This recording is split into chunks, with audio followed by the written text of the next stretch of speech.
Bueno, muy buenas tardes a toda la comunidad dagüeña. Bienvenidos al canal de Dagua Escribe, un canal de medios de difusión literario. Y por supuesto, hoy tenemos la compañía de un escritor joven, un escritor caleño que acaba de publicar hace muy poco su ópera prima llamada El cielo se hizo pardo. Jorge Andrés Ordóñez, bienvenido al municipio de Dagua, bienvenido a mi casa, que ahora es tu casa. Y hombre, gracias por estar aquí y acompañarnos en esta ruta literaria llamada Ana Beiba Martínez. ¿Cómo estás, mi hermano? Muy bien, Saúl, muy contento, muy honrado de la invitación. Muchísimas gracias por la invitación y gracias a todas las personas que también hacen parte de ese proceso. Muy honrado y muy contento de estar caminando por estas calles y viviendo el realismo mágico de este municipio. Yo quiero primero saber y encontrar lo que es la génesis de tu novela, porque todo parte de una idea y yo quiero saber de qué idea parte el inicio de tu obra El cielo se hizo pardo, aclarando que es una obra autopublicada, ¿no? Lo cual le da un factor bien interesante. Bueno, allí hay varios factores, Saúl. Te tengo que confesar que es muy atravesada por mis vivencias. Yo crecí en el barrio obrero, aunque soy oriundo de Popayán, ¿no? Crecí en el barrio obrero y estudié en Santa Librada, que Santa Librada es un colegio que está en el centro de la ciudad de Cali y es un colegio público y que tiene una memoria histórica bien interesante, ¿no? Pero aparte, para no irnos por las ramas, en medio del Obrero y Santa Librada hay una zona que es muy conocida por la caleñidad, que es la zona del Calvario, ¿no? Y, y yo a veces atravesaba por allí, ¿no? En la necesidad de llegar a la casa caminando, pues a veces pasaba por allí con mis amigos o solo y pues surgieron ahí muchos interrogantes, ¿no?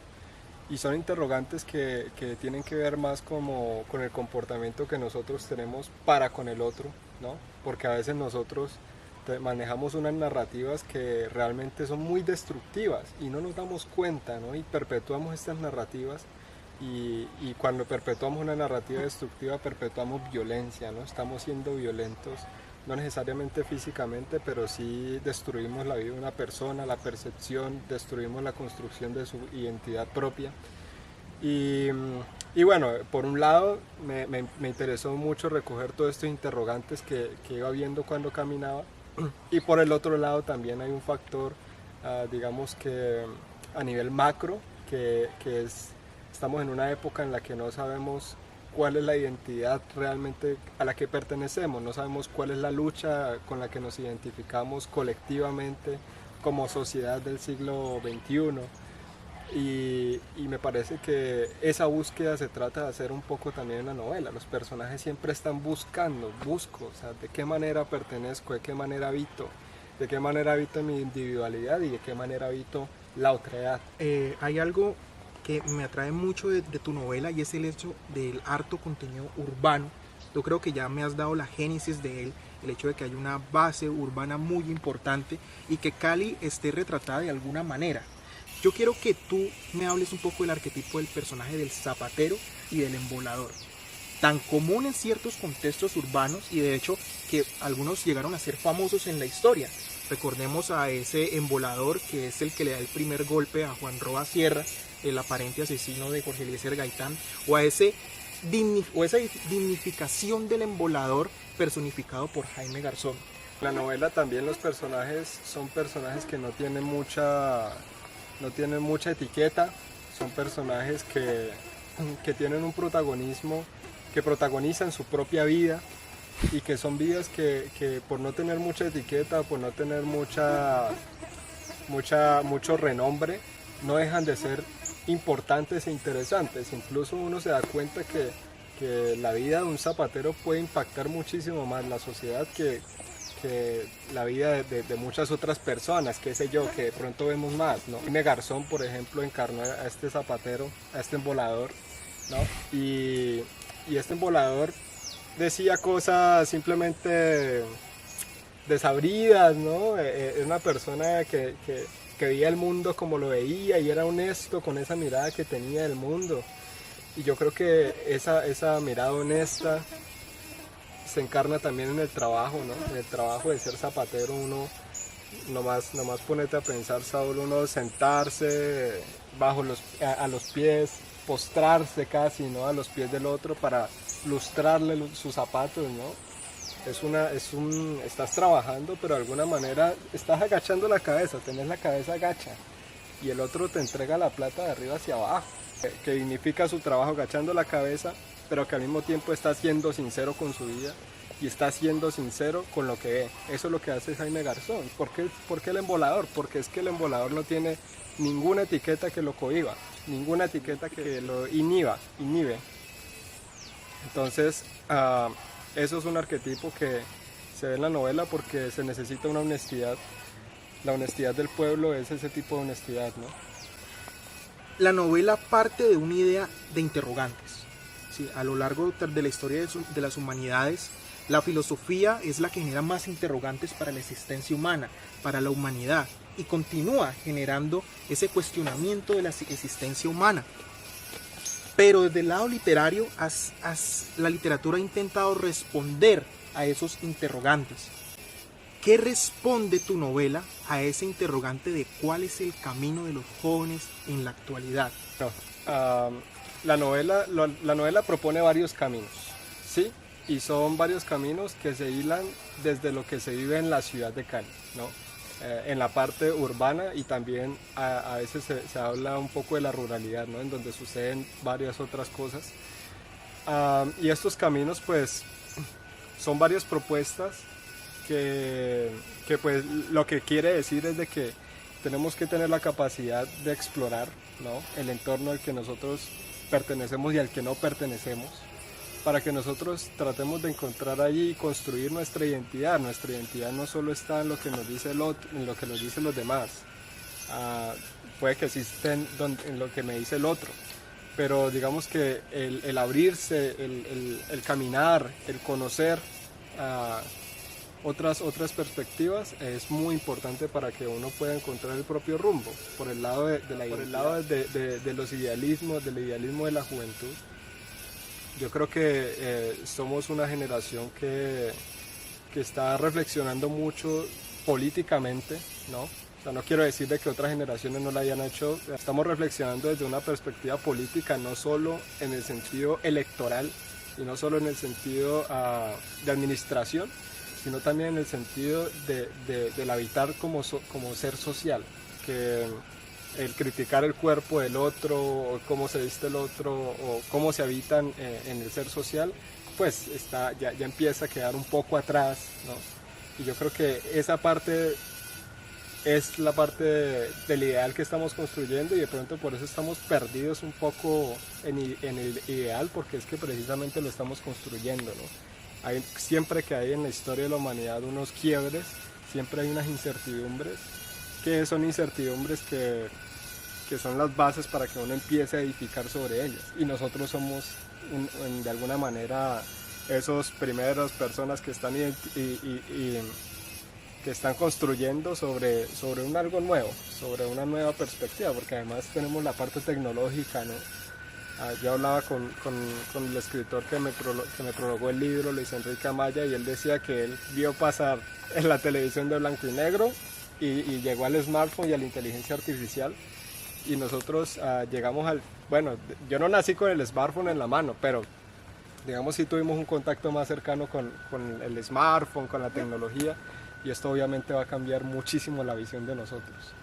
Abro comillas, cuando nosotros llegamos, todo ya estaba construido. Descubrimos que nuestra misión era dinamitar las bases. ¿A qué te trae esta novela y cómo la vinculas con tu libro? En el libro creo que le haces alusión directamente al estallido social, ¿no? Desde luego. El estallido social fue un movimiento que, claro, no solo fueron las juventudes, hubo personas grandiosas, las mamás de las ollas, muy importantes, ¿no? Hubo personas, señores que nos fueron marcando unos rumbos importantes, pero digamos que la fuerza, el ardor, el enfrentamiento necesario, ¿no? El enfrentamiento necesario, no hablo de otro tipo de manifestaciones, el enfrentamiento necesario siempre estuvo muy marcado por la juventud. Es importante dinamitarlo porque dinamitar estas bases. Se dinamitaron muchas de las bases en el estallido social, desde luego, porque ya, eso es como estaban acumulando, estaban llenando un saco de tanta mugre, tanta suciedad, y ese saco de alguna manera tenía que romperse, tenía que rebosarse, tenía que convertirse en otra cosa, porque es que nosotros somos ese saco que a veces nos ven como ese saco al que hay que echarle cosas sin que nosotros protestemos, y cuando nosotros nos levantamos y empezamos a tumbar estas bases, pues empiezan a haber unos cambios, y unos cambios que necesitamos, ¿no? Unos cambios que llegan porque nosotros los construimos. No es que vamos y dinamitamos y de la nada, debajo de la dinamita salió una madrina que nos va a solucionar todo. No, dinamitamos y tenemos que construir, pero ya sabemos qué es lo que queremos construir. Ya sabemos, porque es que lo que nos han puesto antes nos ha afectado mucho, y nos ha afectado no solo como individuos, sino como entes familiares, que uno siempre carga unas heridas generacionales, ¿no? Uno carga unas heridas de amistades también, ¿no? Una de las cosas muy importantes de nuestra época es que ya empezamos a dar unos pasos hacia el esclarecimiento, la necesidad de esclarecimiento, la necesidad de pensarse la memoria, ¿no? Que creo que el dinamitaje del estallido social también fue llevado a eso. 6.402, siempre se repitió el 6.402, y ahorita decimos 6.402 y sabemos qué significa 6.402, aunque sabemos que fueron muchísimos más, sabemos. Entonces definitivamente es muy importante dinamitarlo, y en el estallido social, que se recoge en una parte, claro, el estallido social es muy amplio, una parte en la novela, creo que hay un dinamitaje, no solo socialmente, sino interiormente en los personajes. En algún momento yo como lector quise interpretarlo de esta manera. Me pareció un mensaje, y creo que podría perfectamente estar escrito en un graffiti de cualquier parte de Cali: el cielo se hizo pardo. O tal vez como un interrogante: en realidad el cielo se hizo pardo. Entonces yo vería ese pardo, ese café, ¿cierto?, que es la combinación de los tres colores de la bandera nacional, pero también hay algo bien interesante: es la combinación de otros colores sociales. Es así que uno se encontraba, por ejemplo, testimonios de gente que estuvo resistiendo, por ejemplo, en la glorieta de Siloé, y daba claro el testimonio de ver cómo pandillas de diferentes bandos se unían para proteger a los protestantes. El tema del fútbol, que despierta tantas pasiones y a veces tantos odios, ver barras bravas de diferentes equipos uniéndose en una sola voz, o viéndose diferentes comunidades levantando un monumento de diferentes profesiones, ocupaciones, oficios, aportando un conocimiento importante. Entonces yo esa pregunta te la transmito a ti, Jorge: ¿el cielo se hizo pardo?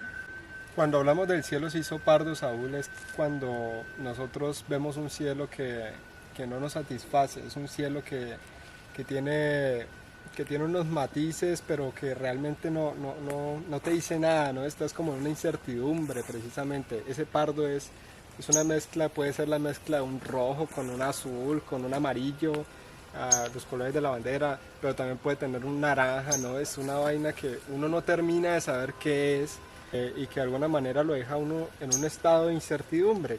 ¿Qué es esto, no? ¿Por qué cuando miro hacia arriba estoy viendo este cielo? Porque este es el cielo que yo estoy viviendo, porque este es el cielo que yo estoy habitando, ¿no? Entonces el cielo se hace pardo cuando hay momentos de crisis personales y crisis sociales, y yo creo que en el estallido social el cielo se hizo pardo, definitivamente. Y no solo lo digo de una forma metafórica, sino que es que presencialmente el cielo se hacía pardo, ¿no? Es como a veces los arreboles tenían unas formas pardas, ¿no? Como uno no sabía, no eran tan lindos como antes. Era una vaina, como puede sonar muy realismo mágico, muy rebuscado, pero realmente el estallido social, el cielo, tuvo unos comportamientos muy diferentes. Hay un escritor caleño, creo que de alguna manera ha sido inevitable vincular tu obra con él, que es Andrés Caicedo, que dejó como testimonio para la historia, si se quiere decir así, o para el relato testimonial, el hecho de que en 1971 se tomaron a Cali de la 15 para arriba y que vio morir muchos jóvenes. Eso es lo que te quiero preguntar, ¿cuál es la intencionalidad de dejar congelado este evento histórico tan importante? Esta parte de dejarlo congelado, de no volver a insistir en él, es que de alguna manera el no cerrarlo también, ¿no? Porque se abre el estallido social y nunca se cierra una novela. Es también una forma de decir, es una resistencia que empezó y que hasta donde hemos llegado no ha finalizado y que va a llegar hasta donde tenga que llegar. Entonces, precisamente esa es la alusión que hace un poco el estallido social, dejar abierto el estallido social. Y está abierto en nosotros, eso quiere decir de que está abierto, o sea, es imposible cerrar un estallido social que sigue todavía muy vigente. De pronto, unos años después, de pronto se cerrará, ¿no? De pronto comenzará otro nuevo estallido de otra manera, pero por el momento sigue vivo y tenemos que seguir cargando esa llama. Listo. Ya para terminar, Jorge, te quiero preguntar, los jóvenes, la gente que está interesada en obtener tu libro El cielo se hizo pardo, ¿cómo y dónde lo pueden conseguir? Bueno, Saúl, lo pueden conseguir directamente conmigo a mi WhatsApp 324-184-5321. Lo pueden conseguir en la librería Oromo, que queda en Capri. Lo pueden conseguir en la librería Papachos, que queda en San Antonio, o en la librería Expresión Viva, ¿no? La librería de Expresión Viva también tiene un convenio con el patio del Museo de la Tertulia, entonces en el patio del Museo de la Tertulia también pueden conseguir el libro. Esos serían como los medios. Jorge, muchísimas gracias por estar en Dagua Escribe, gracias por asistir a esta ruta literaria y siempre bienvenido a Dagua, Jorge.